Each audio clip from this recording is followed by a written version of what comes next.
Well, this is going to be odd.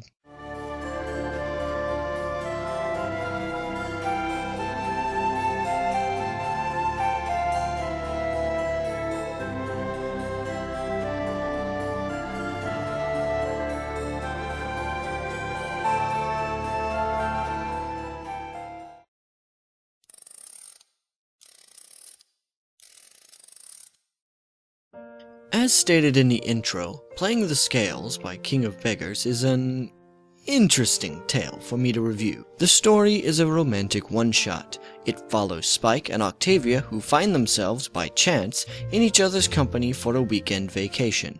Through a series of unique experiences and conversations, a deep friendship is struck, hurts are healed, and a very interesting romance develops between the cellist and the assistant.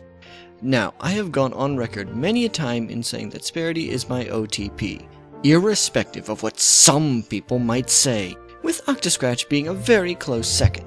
Because of that, I am particularly defensive of these ships, and oftentimes aggressive towards any kind of countership. That's just the kind of fan I am. So, when I say that King of Beggars' most recent romantic one-shot could already be counted among my favorite romantic pieces, you know just how serious a statement that is, coming from me. The biggest problem I tend to have with counterships, particularly in regards to Spike, is that many of them either ignore outright his relationship with Rarity, which is existent in the show, or they are woefully disingenuous to the impact the relationship has on his character, seeing as how in the show, almost all Spike-oriented episodes revolve in some way around his relationship to either Twilight or Rarity.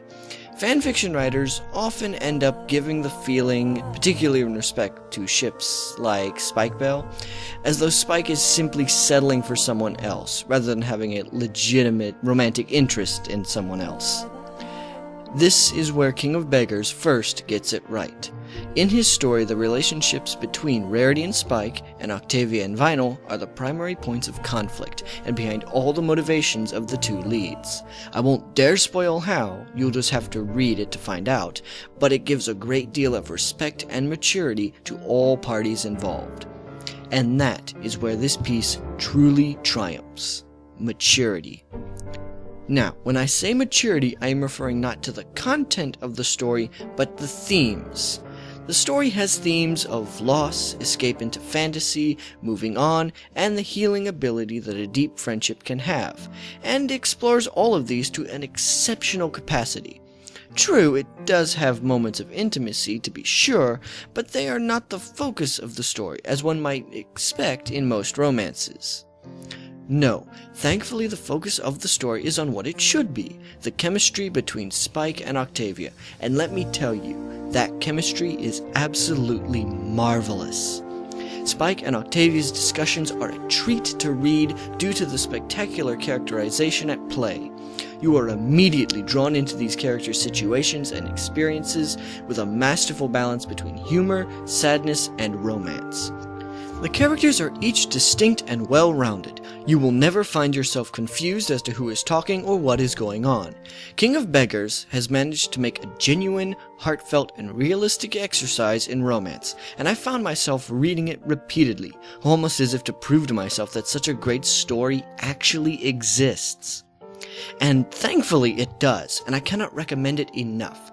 The story is sharply written, witty, passionate, and most importantly, it possesses a great respect for its characters and gives all parties in the story the respect and maturity they deserve. The romance genre has been explored in so many different facets, and while this story might not necessarily cover any new ground, it does manage to walk an old path with a refreshing and interesting take. It is a gem to read over and over again, and I praise King of Beggars for giving us such an entertaining and emotionally satisfying narrative. In truth, I, possibly the world's greatest Sparity shipper, anxiously hope for a sequel starring everybody's favorite dragon and cellist. Perhaps a comedic slice of life back in Ponyville? Just a thought. If you have a work of the Brony fandom that you would like me to review, you can send a recommendation to me through the itstale.time.proboards.com thread in the description below and posting it. remember to only recommend those stories that fit within my rules.